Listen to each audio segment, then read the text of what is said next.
সাংবাদিক বন্ধুসকল, আজি BTCত এছেম্বলি আমি বহিছিলোঁ। ইয়াত আমাৰ এটা হ'ল সাপ্লিমেণ্টাৰী বাজেট গভৰ্ণমেণ্ট অফ আছাম। এই লাষ্ট যিটো ছেশ্যন 16 ফেব্ৰুৱাৰী আৰু 19 ফেব্ৰুৱাৰীলৈকে হোৱা যিটো ছেশ্যন, তাত আমাৰ কিছু এডিশ্যনেল চেংচন আমাৰ BTCলৈ দিছিলে। ইয়াক আমি এক্সপেণ্ডিচাৰ কাৰণে আজি ডিছকাশ্যন হ'ল আৰু 24টা ডিপাৰ্টমেণ্টত এই পইচাখিনি খৰচ কৰিবৰ কাৰণে আজি এপ্ৰুভেল লোৱা হ'ল। আৰু লগতে যিটো আমাৰ 26-27ৰ যিটো আমাৰ বাজেট, এইটো আজি প্লেচ কৰা হ'ল। আৰু সেই বাজেটত আমাৰ যিটো ভোট অফ একাউণ্টছ, যিটো আমাৰ 4 মাহৰ কাৰণে দৰমহা দিবৰ কাৰণে বাজেট প্লেচ কৰা হ'ল। তো প্ৰথমতে আমাৰ যিটো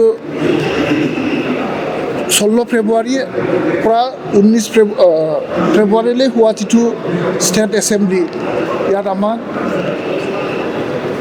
100 কোটি টকা মঞ্জুৰ কৰিছিলে। আৰু আমাৰ ৰেভিনিউজ অ'ন ৰিচোৰ্চ 1 কোটি টকা। টোটেল আমাৰ বাজেট কিবাটো হৈ গ'ল আমাৰ 101 কোটি 20 লাখ টকা।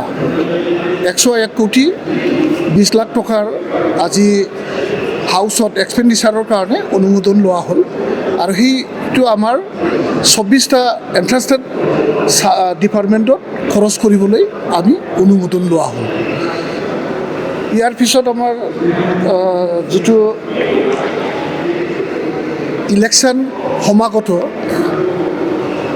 এতিয়াও আমাৰ যিটো ষ্টেটৰ যিটো ফুল প্লেজেড বাজেট, ষ্টেটে এতিয়ালৈও আমাক এল'কেশ্যন পোৱা নাই। আমি সেই হিচাপে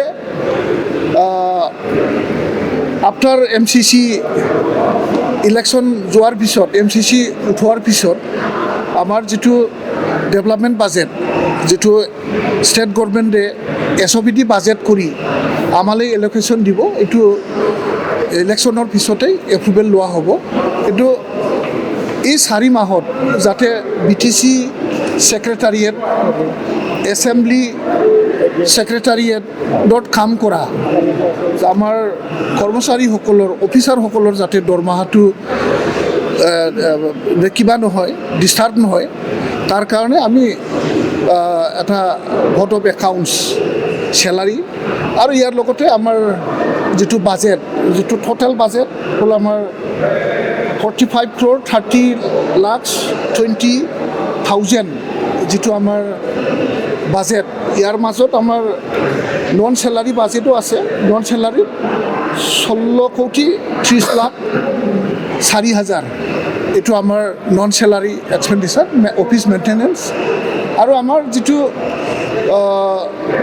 বিভিন্ন এণ্টাৰেষ্টেড ডিপাৰ্টমেণ্টত যিসকল আমাৰ ফিক্স পে বা তেনেকুৱা কণ্ট্ৰেকচুৱেল যিসকল এমপ্লয়িজ আছে, তেখেতসকলক চেলাৰীটো যাতে ডিষ্টাৰ্ব নহয়, 4 মাহৰ কাৰণে এই ভোট অফ একাউণ্টছটো আজি সম্পূৰ্ণ হ'ল। এইখিনি আজি বাজেট। আৰু আজি বাজেট ছেশ্যনত আমাৰ 20টা কুৱেশ্যনৰ বিজনেছ আজি চলিল। 20টা কুৱেশ্যন ইয়াতে টেবল হৈছিলে।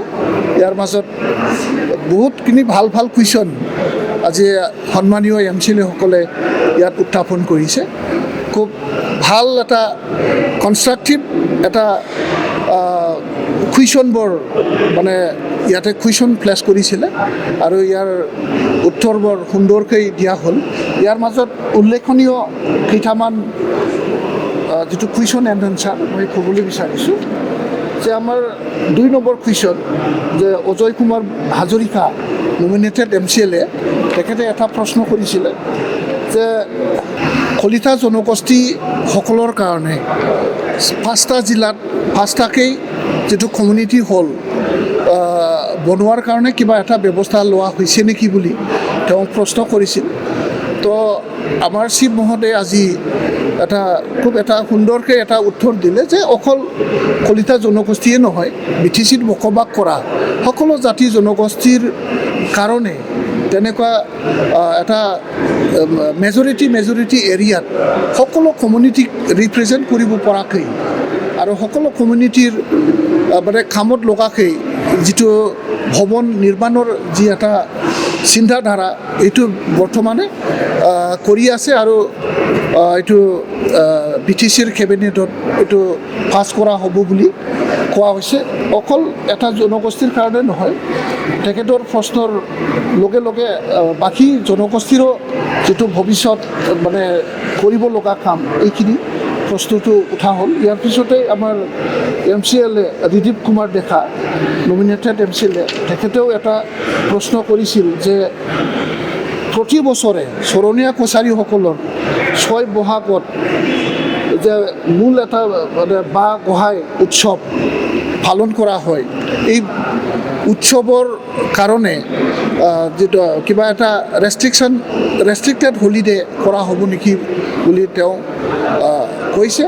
তো ইয়াৰ আমাৰ হাগ্ৰামা মহিলাৰীদেৱে এটা উদাৰতা মনোভাৱ লৈ এটা উত্তৰ দিলে যে অকল চৰণীয়া কছাৰী নহয়, আমাৰ BTC অঞ্চলত বসবাস কৰা সকলো জাতি জনগোষ্ঠীৰ নিজৰ জাতীয় উৎসৱবোৰক সন্মান জনাই সকলো উৎসৱবোৰক চৰকাৰীভাৱে কেনেকৈ মানে সহায় কৰি এই উৎসৱবোৰ পালন কৰা যায় আৰু লগতে এই উৎসৱবোৰক যিটো আমাৰ এটা পাৰ্মানেণ্ট যেতি মানে কৰিব পৰা যায়, সদায় যাতে বছৰে পালন কৰি যোৱাত কোনো ধৰণৰ বাধা অসুবিধা নহয়, তাক ষ্টেট গভৰ্ণমেণ্টৰ লগত আলোচনা কৰি কেবিনেটত ইয়াৰ এটা ভাল ডিছকাশ্যন কৰি সকলো জাতি জনগোষ্ঠীৰ যি এটা জাতীয় উৎসৱবোৰ আছে, আমাৰ সকলো জাতি জনগোষ্ঠীৰ বীৰ বীৰাংগনা ফ্ৰীডম ফাইটাৰ যিসকল লিজেণ্ডাৰী,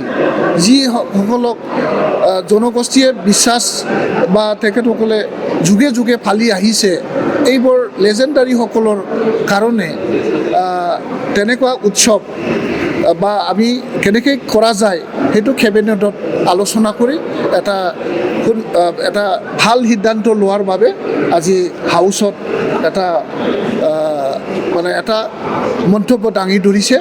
এইটো আমি চবে ৱেলকাম জনাইছোঁ আৰু আমি সকলোৱে আশা ৰাখিছোঁ সকলোৰে জাতি সন্মান হওক, সকলো জাতি ধৰ্ম ভাষা ভাষী সকলোৰে যাতে সমান সন্মানটো পাব পাৰে, নিজৰ সন্মানটো ৰাখি জীয়াই থকাত কোনো ধৰণৰ অসুবিধা নহয়, তাক আমি সকলোৱে চিন্তা কৰি কাম যোৱাৰ এটা সময়, এই সময়ত এটা উচিত সিদ্ধান্ত হ'ব বুলি আমিও আশাবাদী। আৰু এটা ভাল BTC অঞ্চলৰ কাৰণে ভাল যে চিৰাঙত আৰু এটা নতুনকৈ কেন্দ্ৰীয় বিদ্যালয় স্থাপন কৰাৰ কাৰণে কেন্দ্ৰীয় চৰকাৰৰ পৰা এটা প্ৰস্তাৱ ইতিমধ্যে BTC চৰকাৰৰ হাতত আছে আৰু বাক্সা জিলাত এটা কেন্দ্ৰীয় বিদ্যালয় স্থাপন কৰাৰ কাৰণে ইতিমধ্যে চেণ্ট্ৰেল গভৰ্ণমেণ্টে অনুমোদন জনাইছে।